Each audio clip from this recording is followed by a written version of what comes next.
Good morning students and the viewers. Today we are the 10th standard English language assignment 2 and session 1. Today we have taken comprehension as per our discussion. In the assignment 1, if you have gone through it very carefully, I would have given you what is a comprehension is all about and how to comprehend a passage. What is the importance of that? It is to check the knowledge of the reader, or it is to check the understanding capacity of the student. In this session, I will be giving still more steps to understand things better. First, as you go through the passage given in the question paper, just jot down the hard words, the words that you find it difficult to understand. Jot down those words. Then write down their meanings. Write down their meanings so that you can comprehend the whole thing given in a perfect way. Then, do not bring in any outside knowledge apart from the given text, which means you might be having a lot of ideas about the given passage, but you are not supposed to bring in there. Because the passage has been given, you are very much strict to that. You are supposed to be very strict to the passage given. Don't bring in any extra knowledge that you have apart from the given text. Then, answer the questions to the point. Your answers should be very short and sharp. So limit your words. Choose your words. When you choose your words, your answer becomes very in a nutshell form.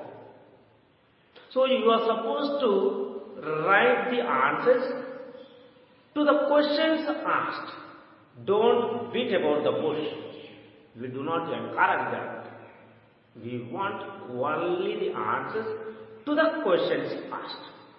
Then, the very important point, limit the words in the precis writing. The last question in the comprehension is about the precis writing. You are supposed to be very calculative in choosing words. They might have given you 50 to 60 words. So, be careful in choosing the words. It should not be vague in form. Rather, it has to be striking. So, from the passage given, choose the words. So that your answer becomes a very striking one. And you will not bluff things over there. So, these are things that I wanted to tell you today. I will be sending you the PDF. Go through it. Hereafter, I will be sending you only the PDF regarding this comprehension part. Work on it.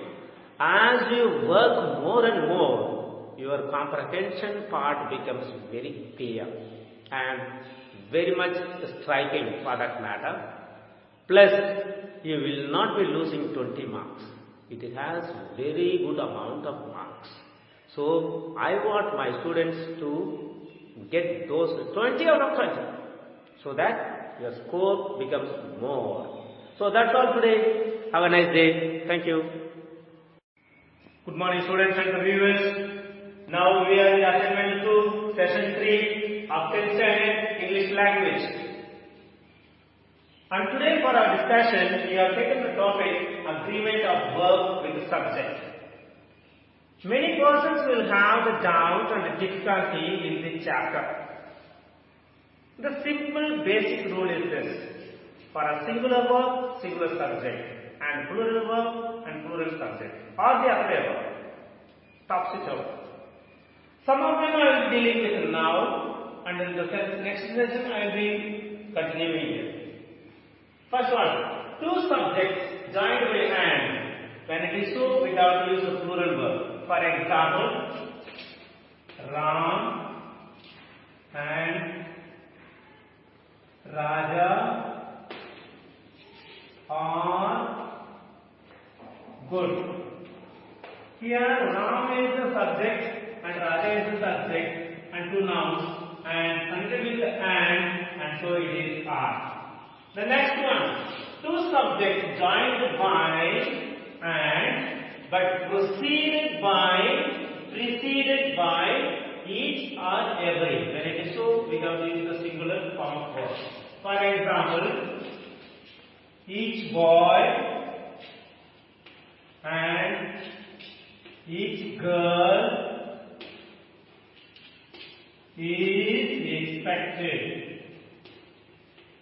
is expected now or here. Here when we see two subjects are there, but it is preceded with each. Boy and girl are there, each is there present. That's why it is the singular form of verb. Then the compound nouns joined by and. When it is so, we have to use the singular form of verb. For an example, the bed and breakfast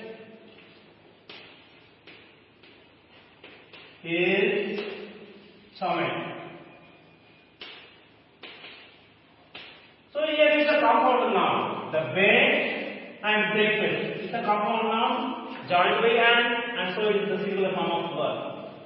Then two singular subjects express one single idea. For example, bread and butter. Bread and butter is my breakfast.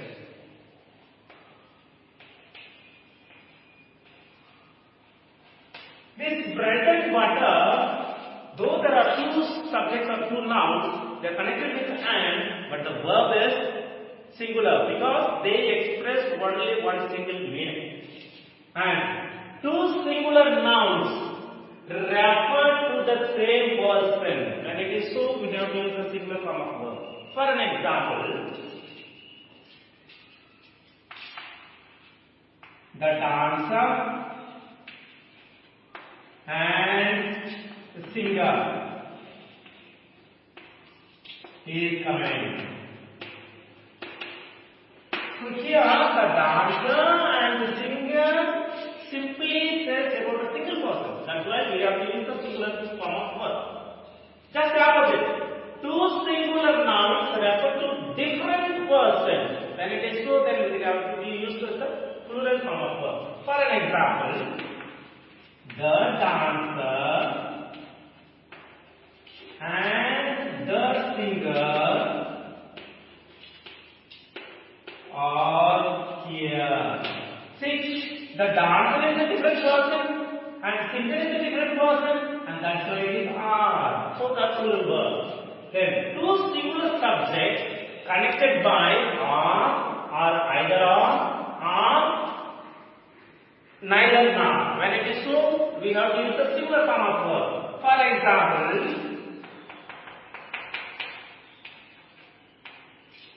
either Raja or Rani is coming. So here, only one person has to be present. That's why we are using this singular form of verb. So in the next session, I will be giving a PDF, exercise, assignments, everything I will be giving you, and we will continue in the next session. Thank you. Good morning, students and the viewers. Now we are in the fourth session of second assignment of 10th standard English language as a continuation of this agreement of verb with subject. In the previous session, if you have noticed, the last sentence I might have completed is a sentence on if one subject is simply connected by or used with or either or neither nor, we have to use the singular verb. But now the one subject is singular and the other is plural, then the verb agrees to its the closest one. For an example, Raja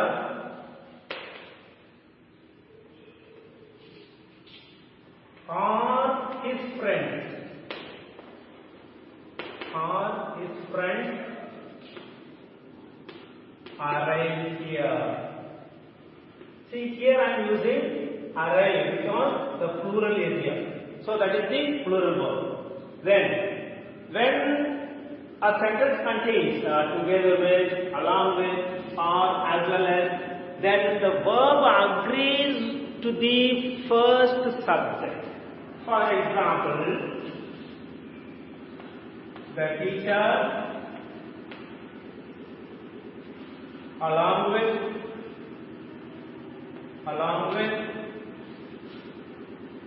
his students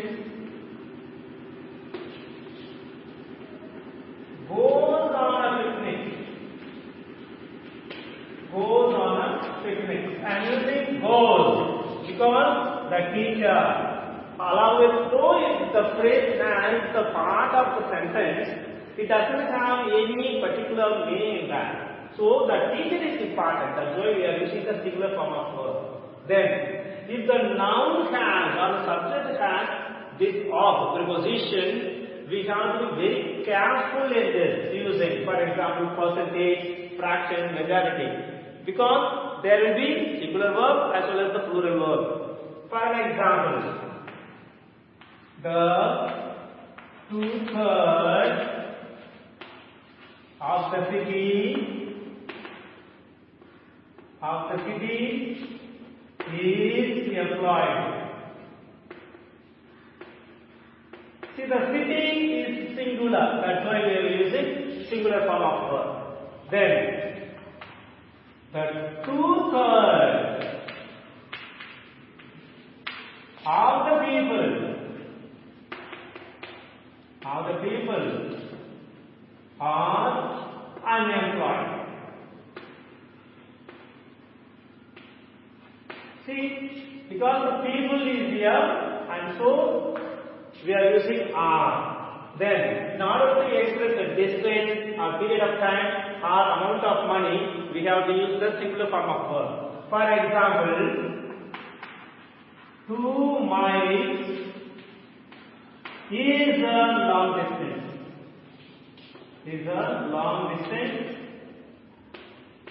To walk. So 2 miles we are using plural form but using the singular form of verb. Then nouns are used only in plural form but meaning is in singular. For an example, politics